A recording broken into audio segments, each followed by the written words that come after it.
Welcome to Bitter Reality Brewing. I've had a lot of questions from time to time about why I left GrainFather and went to Anvil. Honestly, your mileage may vary. There are a lot of people out there with Anvils that have never had problems. There are people out there equally with GrainFather that have never had problems. But there are people who have had nothing but problems or lots of problems with GrainFather or Anvil. I've been in the Anvil Foundry forums on Facebook, things like that, and I hear people wanting to love the product and having problems. Same thing on GrainFather. There is a new GrainFather Connect. Supposedly it's got a better connection or wireless system. I can only hope. That was one of the main reasons I left.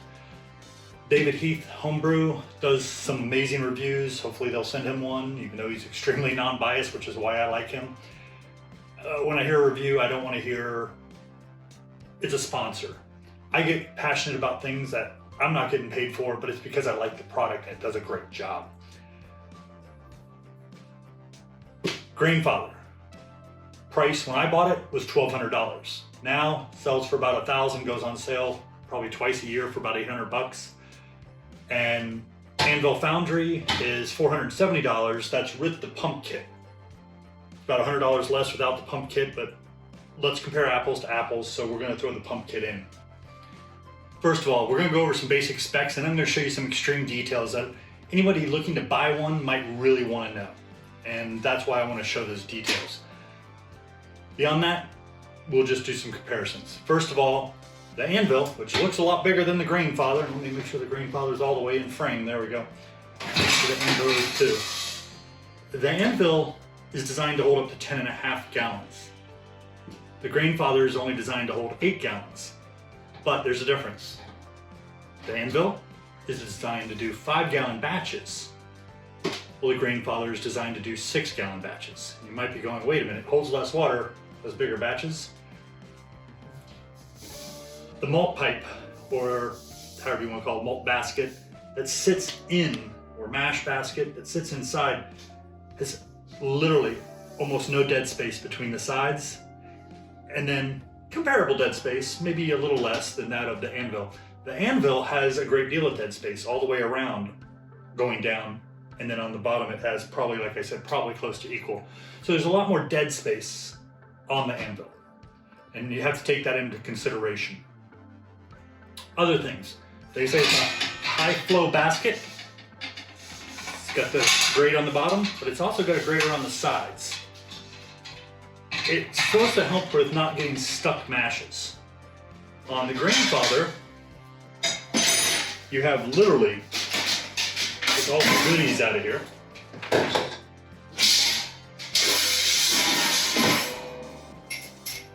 you have just a tube.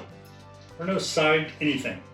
And in that tube, they call a malt pipe, which I have yet to figure out why we need a malt pipe. It's extremely annoying.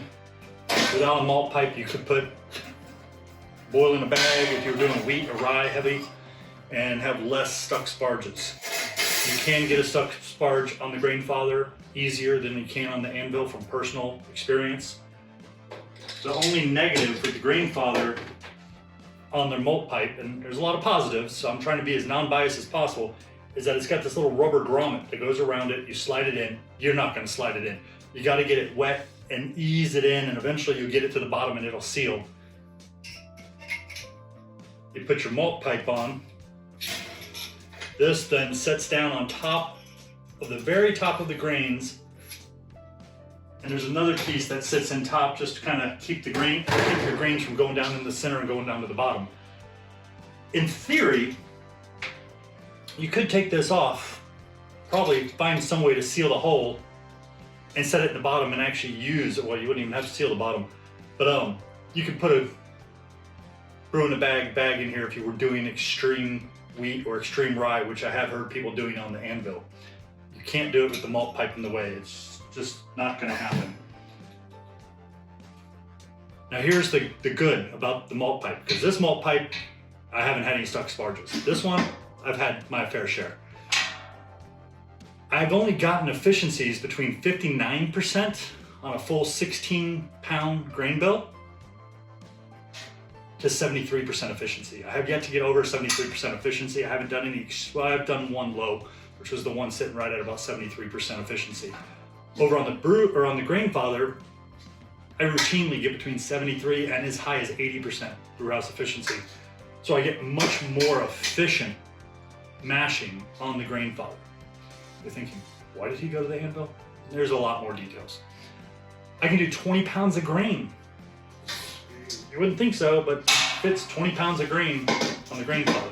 I can only do 16 pounds according to Anvil on theirs. It's a big difference in the way you do the pipes, the way the pipes work. You know, you're either, I have a feeling the efficiency loss is because of this. An Anvil has a new piece of metal that straps inside of there. It's designed for doing what they call small brews or small mashes. I'm wondering if I can do that, if I risk the chance of a stuck sparge, maybe I'll increase my efficiencies. It's a theory. I haven't tried it. I am considering it. The other item is, on the GrainFather, everything's inclusive. You buy it, it's one kit. The Anvil, I'm sorry, it's $100 more. It's still half the price of the GrainFather, and it comes with this little thing with 2 nuts and an eye bolt. It's not very fancy. I have been thinking about drilling more holes in here because I sit and watch the air bubbles, and I'm afraid I'm getting more water sparging around the sides than through the center area or anywhere else. So I am wondering if this thing is causing me some problem with that efficiency. So I'm looking to do a couple modifications on the Anvil so I can get a little bit better efficiencies.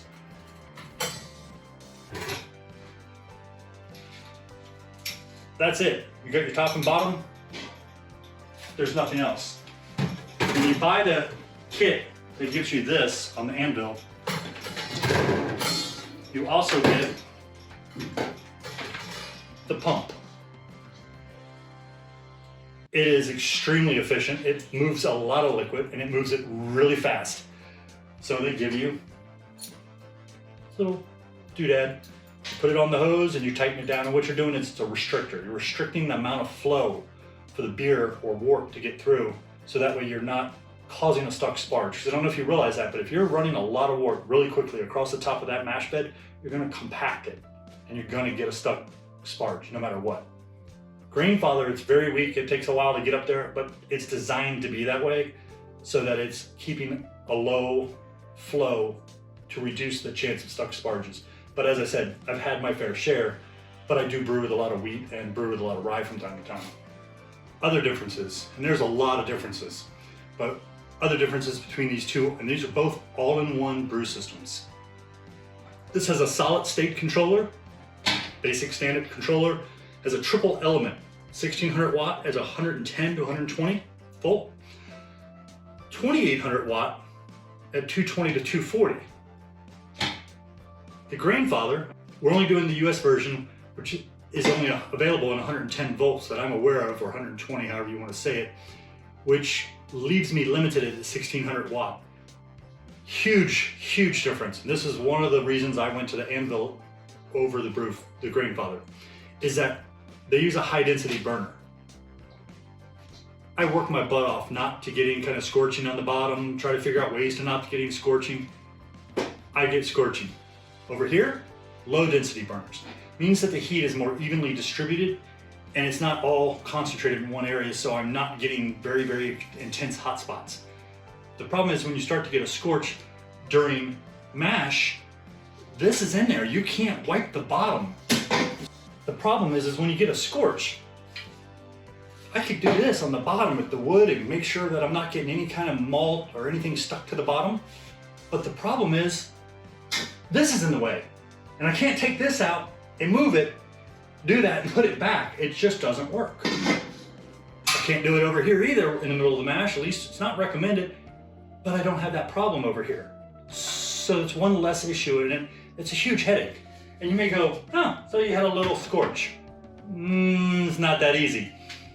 The problem when you start to scorch the bottom is that you have this awesome, awesome thing that both the Anvil and the GrainFather have, and I've never had to reset it on the Anvil.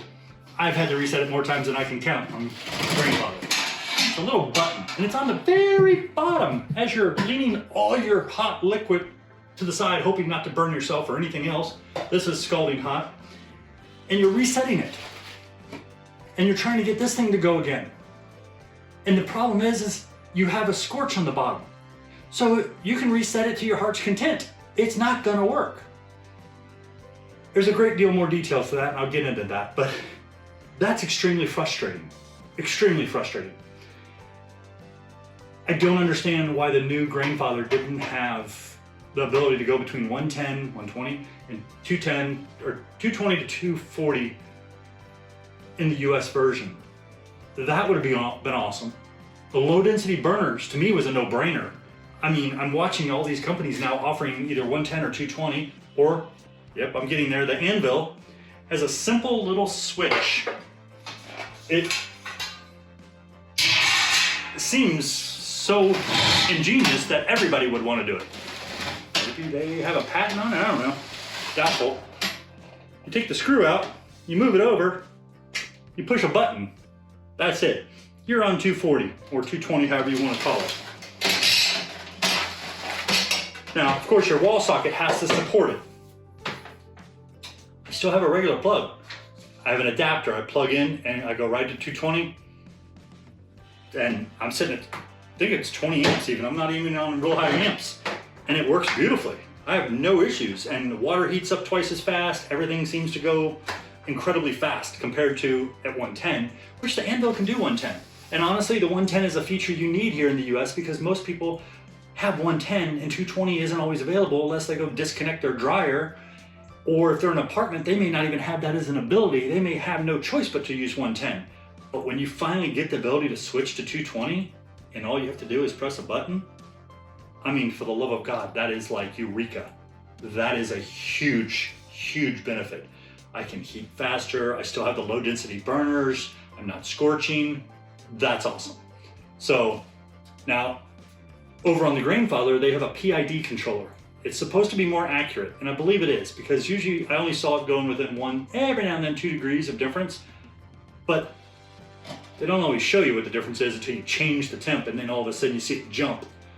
You only see what you have it set to. They don't sit and show you what it is versus what you set it to. The Anvil does. It shows you what it's reading and what you have it set to. And recently I've been lowering the burner down, or the power down to 85% during matches, and I'm only going up 1 or 2 degrees. Before I was jumping as much as 5 degrees. So there's something to be said with changing the way it's working. The PID controller might be, a huge jump in technology, but make one minor adjustment and I'm about the same thing, and I can see what it is versus I change it and then I see what it really is. So I'm not really sold on a PID controller. They both have delayed timers.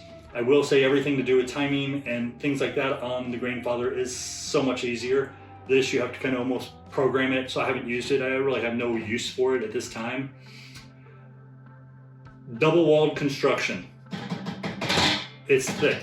You can feel, I've got 2 sheets of stainless steel with a gap in the middle. I don't know if there's anything in between that gap. It doesn't seem like it's thin, so I don't know if the steel is thick enough or if there is some sort of insulation, but I can tell you it's to help regulate, keep the heat from losing too quickly and things like that. And if you're up north, you're trying to keep things hot, that's a huge benefit. I'm in Florida, everything's hot. I'm not too worried. Now the GrainFather is actually programmable from an Android or an iPhone. I have tried iPhones until I'm blue in the face. I can't seem to get them to stay connected. It's frustrating. I have an old Android, and I say old as in about 1.5 years, maybe going on 2 years. Very relative, it's not that old. It stays connected most of the time, and that's the key, most of the time. Very frustrating. But when it works, and it stays working throughout the whole brew session, you can go into Beersmith, export, or Brewfather, export into XML, import it into your GrainFather community, import it into your app, share it with other people, all these cool things. When you start your brew, it will automatically read it, download whatever it has to or talk to it, and it will have an alarm every time there's a step mash. It will have an alarm every time there's a hop addition. It will have an alarm telling you every time you have something you've set that requires you to interact with that brew. It also has an alarm to tell you when it gets to a certain point that, hey, we're getting close to mash time or mash out.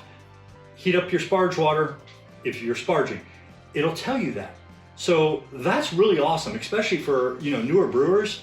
There's no guessing. I mean, it's like, hey, get up, get over here, come here, do this, do that. That's cool when it works. That was part of my problem with this thing. It uses Bluetooth. I'm not a huge fan of Bluetooth. It either works great all the time or it drives you nuts. You know what I'm talking about. People have been down that road, I believe. They have a web-based community. That community is awesome. They revamped it. It looks super cool. But when they did that, the reliability seemed to go straight down the tubes, and it was driving me nuts. I had some people telling me in forums, oh, I don't have any problem. It always works. You're full of da-da-da, beep, beep, And then I had other people, oh my God, I can't get this thing to ever work. And then that's why I say David, Heath, Homebrew, he was very honest and said, there are problems. There are definitely problems. Sometimes it works, other times it doesn't stay connected. And the problem with it not staying connected, hopefully somebody at GrainFather is listening to this, is that you can't recover. It is a nightmare to recover. The last time I finally just threw my hands up and said, I'm done, it says, hey, do you want to continue brewing? I'm like, yeah. It says, you're already brewing. I was like, okay. And it says, it can't do anything. So I closed the app, I reopened the app. It says, hey, you're already brewing. I can't get the app to take over from where it left off. And if you can't do that, I get it. But for the love of God, have it where I can at least skip through the whole brew to get to the point where I'm at and say resume, so it continues where I left off. I don't want to start over. So what that does is now it makes you go into manual mode. Well, I think it's not really designed really to do manual. They have another one, I have it somewhere, but a manual device which was original before they did the whole Bluetooth and everything. I have a Green Mountain grill. It uses wireless, doesn't use Bluetooth. I can run that grill, change the temperatures, watch the probes, everything from inside the house, outside with it, and that thing works rock solid. I wish, a wireless adapter on here, probably $5, $10, some logic, maybe some programming, costs a little more of course, but oh my God, that would have solved the problems, huge. And wireless, a lot of times you can do ad hoc where it's just you and your device, so you can still do it at, tailgating or wherever you're at as long as you can get to the power. But the program was not reliable and it drove me nuts. I would do tests and do a fake brew day with just water and it would run smooth the whole time. As soon as I started brewing, I would get through part and it would just lose connection, not be able to resume. I don't want to go off constantly on it, but between that and the scorching, it drove me nuts. And for $1,000, I had multiple things replaced under warranty. They did great. They had a 2-year warranty. The new one, I'm told, has a 3-year warranty. But they eventually sent me a whole nother unit. And within about a little over 6 months, it started doing it. And it did it regularly. And I just was like, I'm done. I've had no scorching. I've had a tiny little bit that didn't reset any sensors, but very little to none as far as gunk on the bottom. I have seen people who have stuff on the bottom. That's usually with the way you mash or not mash, the way you crush your grains, although rye and wheat are always going to give you a little bit of oatmeal too, of course. And the high density burners don't help. I wish on the new unit they would have come out with 110, 220 and low density, and that would have been huge if the new Connect works and stays connected. The new community is awesome. It looks cool, but hey, don't want to get off on a tangent because I know that gets frustrating to some people. But like I said, you can export any recipe, go right into it, boom, rock and roll. And for the first year I had no real big issues, which was great. But after about a year, things got a little rough. The grain pipe is extremely refined. There's no rough edges, nothing. I will say on the Anvil, I've got a little roughness around here, although it has been smoothed down, so it's not going to cut you or anything. It's just not as clean as you would expect. And keep in mind, GrainFather has done things over the years. My first one didn't have little silicone pieces on the lips. This one had silicone on it. So, and made changes. Each company is probably going to make little tiny changes. This is a little harder, so I'm coming up here to show you. This handle, when you're ready to lift your malt pipe out of the GrainFather, goes in, pulls it out, remove. So it never gets hot. You don't have to have it sitting in front of the heat.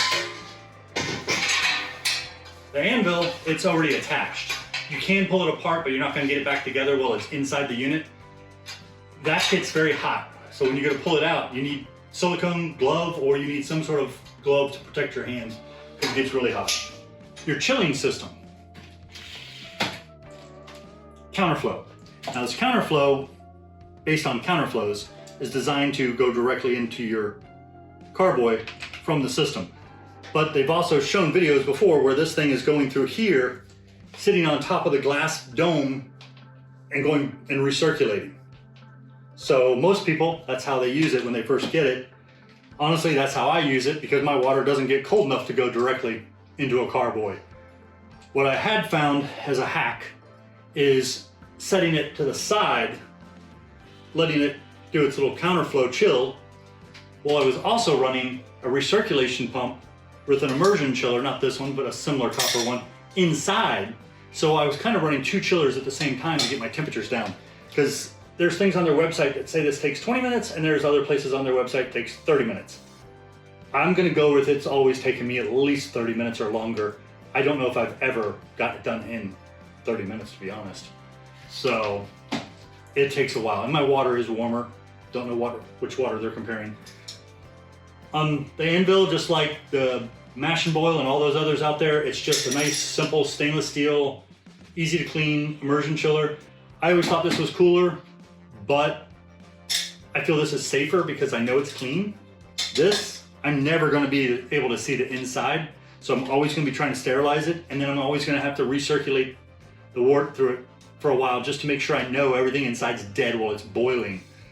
Just so I know that. And that's gonna slow down your chill time because this thing's rock hot, and then you run in the water. You gotta chill this down before you can even start to chill this down. So that does impact it. There is no filter in the bottom of this coming out of the spigot. The GrainFather does have a filter, a little metal tube. I've seen people make modifications to it. I haven't had to do that. It was rare that it got clogged, and you just take it apart, silicone, clean it, put it all back together, and it actually goes over the little spigot piece inside. Spigot, yeah, the spigot's down here, but it goes down through the pump, up and back out. What you have on the GrainFather is you have this integrated pump. This integrated pump, I'm sorry, it's like the same pump every time I look on it, Amazon is about $64. But if you want to buy it from GrainFather, I think it's like $160. That annoys me, but it is what it is.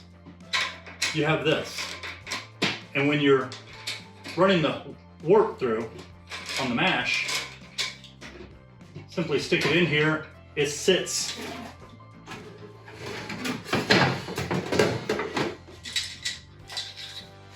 kind of like that. And what happens is the wort hits the top of this and just kind of spreads and spirals out, goes through the holes. It works really well. It does. It works really well. When you go to chill it, you remove this, of course, turn off your flow, otherwise you're gonna have a big mess. Put this on, you can set it on top. You can find another way to set it to the side, but you can't go very far. The hose is very short. But you do that, once your wort's chilled, you remove this, unless your water's really cold and you can go directly into your carboy. You can do it this way and go into your carboy. It's up to you based on how cold you can get it. Now, if you're doing like yeast, who cares? You could probably be 90 degrees and pitch without a problem because a lot of it likes 90 degrees. Not a big deal. Some of it likes 86 for pitching. The Anvil pump, like I said before, is very inexpensive. You just need the pump, you don't need anything else. The only catch is you got these plastic pieces here, but there's some plastic on the GrainFather too, holding certain things apart, which are almost a nightmare to get apart. These I can at least get apart, and I can buy them generic anywhere. This thing pushes a lot of liquid really fast, so you gotta restrict it, but that's actually a pro in a lot of ways. I mean, it's not integrated, which is kind of cool, but you can use it for other things. You can change the way you're using it. It's easy to take apart and clean. I mean, I can take the whole thing apart with a couple fly nuts. This thing does come apart, but it's a lot harder to get everything else apart. I mean, not worth your time every time to do it. It is a pain to take apart. Let me show you the one part that drives me nuts. Okay, now, I can't say which one I like better. I like to be able to see through. I like there's a little hole I like the one, I think from Mash and Boil, has little knobs on it, so you have handles, because I'm telling you, this glass gets crazy hot. This top does not get hot, the metal does. So there's some pros and cons there. I mean, it's nice to be able to see what's going on, although it's usually fogged up anyways, but at least I'm not burning myself. Here's the fun part. Okay, on the GrainFather, this is one of the designs I wish Anvil had, and I don't know if it's a patent issue or what, but there's a little lip in here. It's just simply a lip. And this thing comes in and out quite easy, but it locks in place. So when you're lifting up that grain basket, you're literally sliding it, turning it 90 degrees, and that's it. It's there. You're done. It locks right in place. No problem.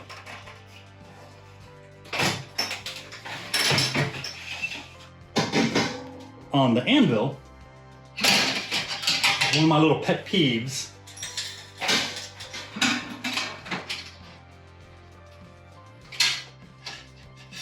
and the Anvil has handles. GrainFather's never had handles, and people are always complaining, give me handles, give me handles. I do know the really big giant one has handles, I believe. But this sits in a lip, but slides right out. And the problem is that when you're lifting this grain basket out, and the handle even fights with that, and it goes like that, and it falls inside. And you've got your wort at about 170 to 175, maybe you start trying to get it, you know, whatever. It's sitting 168, 170. Yeah, that's fun to dig back out. Usually you can get it using a paddle or something, but I've had that happen a couple times. I've also had other people, so I'm crazy careful that that does not happen. I use silicone to hold on to it because, of course, it's crazy hot. It's pushing probably close to about 160 some degrees up around the top, or at least in the high 150s. And I'm trying to get things out and trying not to let it fall and trying not to burn myself at the same time. There is a hack or a little metal clip that someone made recently, and I'm trying to think, put a link if I can. But I would need at least two, just to feel confident that's not going to fall out. That's frustrating. I know it sounds really frustrating, but for me, the low density burners, the 110 to 220, the spigot down here is kind of cool too. I like that.